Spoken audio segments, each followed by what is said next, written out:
Chers amis des mots, bonjour, c'est Legna Flo. Je suis très heureuse de vous retrouver dans cette nouvelle vidéo, plus précisément la deuxième micro-chronique de la chaîne.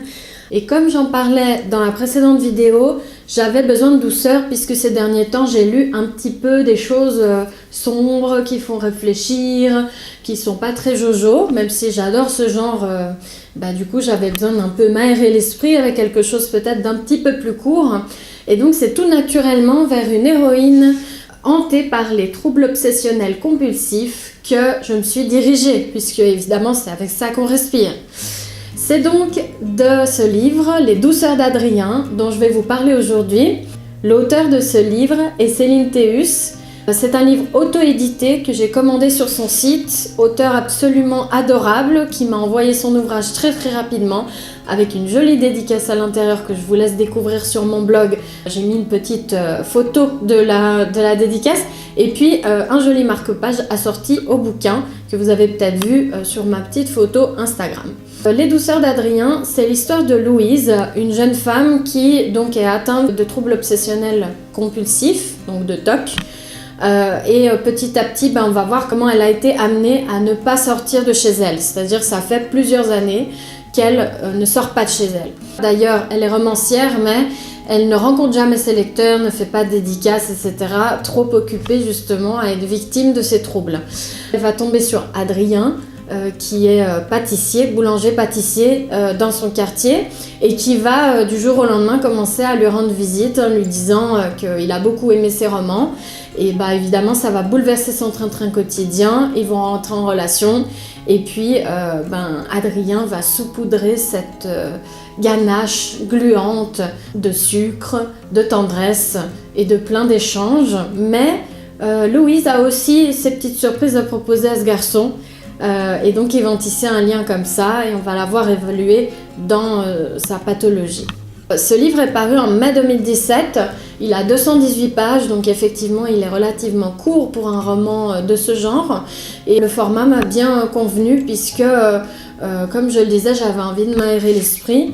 J'ai été très contente parce que donc, le résumé, même si il correspond bien à l'histoire, j'ai trouvé un tout petit peu long. J'avais peur qu'on s'éternise sur quelque chose de trop philosophique, etc. Et en fait, dans tout le roman, j'ai trouvé que l'auteur avait une sorte de justesse. On ne peut pas dire dans ce roman, là elle en fait trop, là elle n'en fait pas assez. C'est-à-dire c'est toujours au milieu, toujours bien, toujours... Alors évidemment, il n'y a pas de perfection, je ne parle pas de perfection parce qu'il y a quand même des choses qui m'ont moins plu, mais chaque phrase est bien placée, chaque dialogue est bien placé. En termes de narration, le style est fluide, mais aussi très poétique, le vocabulaire est assez soutenu, ce qui peut paraître en contradiction avec l'âge des personnages. Le vocabulaire est très soutenu et l'auteur d'ailleurs ne se cache pas de ça, c'est-à-dire qu'elle aime bien utiliser des mots désuets, des mots qu'on n'a pas l'habitude de voir. On voit aussi dans son phrasé qu'elle aime jouer avec les mots, donc c'est une écriture vraiment très plaisante. C'est pas cliché, ni dans les expressions qu'elle utilise, ni dans le développement des personnages dont je vais parler juste après. Donc la narration m'a vraiment beaucoup plu. Elle met des touches d'humour, il y a une certaine pudeur dans la façon qu'elle a d'écrire et en même temps, comme elle utilise des mots un peu pas communs, on arrive à imaginer toute l'ampleur de ce que ressentent les personnages, de ce qui se passe dans le quotidien, dans l'environnement aussi. Il y a donc de l'humour, de la réflexion aussi sur l'écriture. Je pense à mes amis qui aiment écrire, etc. Vraiment sauter sur ce livre parce que comme Louise est romancière, il y a tout plein de paragraphes qui sont décrits avec... en tout cas, je me suis beaucoup retrouvée dans cet amour pour l'écriture, cette envie d'écrire, ce bienfait aussi de l'écriture. Et puis, il y a évidemment plein de passages sur les TOC, mais sans qu'on rentre dans le larmoiement du « oh la pauvre, elle est atteinte ». C'est juste quelque chose qui fait partie de son quotidien, ça fait partie d'elle depuis des années maintenant. Et je trouve que l'auteur amène vraiment ça d'une façon très belle et pas du tout lourdingue, ni dans le pathos, ni dans j'en fais pas assez justement. Il y a un fil conducteur de justesse qui est dans tout le roman. Il y a des très très jolies descriptions. Il faut savoir aussi que je ne suis pas du tout sucrée à la base. Vous me donnez du fromage, je suis absolument au paradis. Donc je ne m'attendais pas en fait à avoir envie de manger des sucreries, bien que la couverture et le thème du roman semblait... il y aurait forcément des choses dedans. Et bien en fait je me suis retrouvée devant des paragraphes à faire comme ça et à vouloir manger ce que Louise recevait de la part d'Adrien. Donc les descriptions sont très efficaces, pas trop longues, pas trop courtes, il y a vraiment juste ce qu'il faut à nouveau. En termes d'ambiance, justement, on parle de sucreries, on parle de gourmandise, mais on parle aussi de la redécouverte des goûts, c'est-à-dire qu'à la base, Louise est très très isolée, elle s'est isolée avec le temps, donc tout est fade, la nourriture est fade, son intérieur, bien qu'il soit propre et rangé, est fade. Petit à petit, avec ses échanges avec Adrien et avec ses autres voisins, elle va retrouver le goût des choses, de la nourriture et des saveurs des choses, des couleurs des choses aussi. En fait, on passe par ses sentiments, ses désirs et ses intérêts. Elle se rappelle qu'elle avait certaines passions, mais en même temps, elle redécouvre ces choses sous un nouvel angle et elle découvre des nouvelles choses évidemment.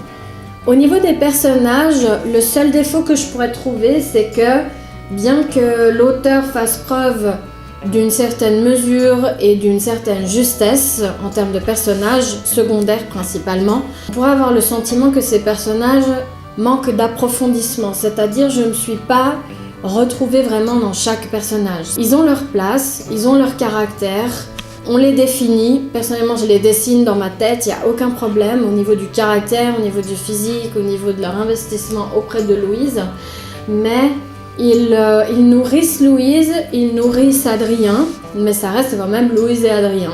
Et puis il y a un personnage auquel je ne me suis pas vraiment attachée, je ne sais pas pourquoi, je ne sais pas si ça manquait de détails, si ça manquait d'empathie, puisque Louise en parle de son point de vue affectée par les TOC à ce moment-là, donc elle est beaucoup moins connectée qu'à la fin du bouquin.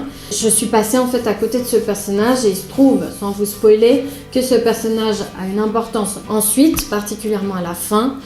Comme je suis passée à côté, j'ai pas apprécié la fin comme il faut. En revanche, les personnages, j'ai quand même mis une très très bonne note parce que l'auteur se rattrape avec Adrien, qui est un personnage complet, qui est un personnage... il nourrit le personnage principal d'une façon dans tous les sens du terme en fait. Donc moi aussi, je serais tombée amoureuse d'Adrien si j'étais enfermée dans mon appartement et qu'il était venu toquer à la porte, si j'aimais les sucreries et si je l'avais rencontré. Mais voilà, ça reste une fiction. Au niveau de la fin, elle peut être assez inattendue, c'est-à-dire qu'on découvre le fin mot de l'histoire, comment tout a commencé, on va dire, puisque le roman débute déjà un peu dans l'action, quelques pages et on rencontre Adrien déjà, donc c'est une bonne fin.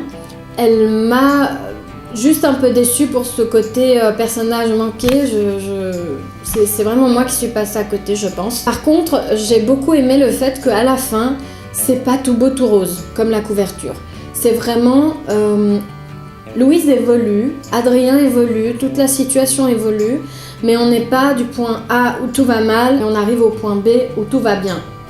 On sait que la route va être longue parce que on parle en années, on parle vraiment d'un isolement qui s'est intégré dans le quotidien de Louise et qui, pas simplement avec des rencontres importantes, certes elles sont importantes, mais pas seulement à cause de ça, elle peut aller bien du jour au lendemain. C'est un trouble obsessionnel compulsif qu'il faut soigner. L'auteur suggère en fait qu'il y aura des années probablement avant qu'elle aille mieux. Ce que j'ai aimé, c'est ça, dans le fait que ce soit pas une fin très classique, c'est que tout n'est pas facile. Évidemment, il se passe des choses faciles, il se passe des choses non faciles, mais j'ai bien aimé la dimension, il y a encore du chemin. Du coup, Les douceurs d'Adrien, pour moi, c'est un livre à lire si on a faim de tendresse, d'écriture et puis de pâtisserie, parce que je trouve qu'il fait réfléchir sur soi, sur ses passions et puis sur son quotidien d'une façon vraiment douce, quand même philosophique à certains moments. Il y a vraiment des réflexions auxquelles on peut beaucoup s'identifier et qui permettent de...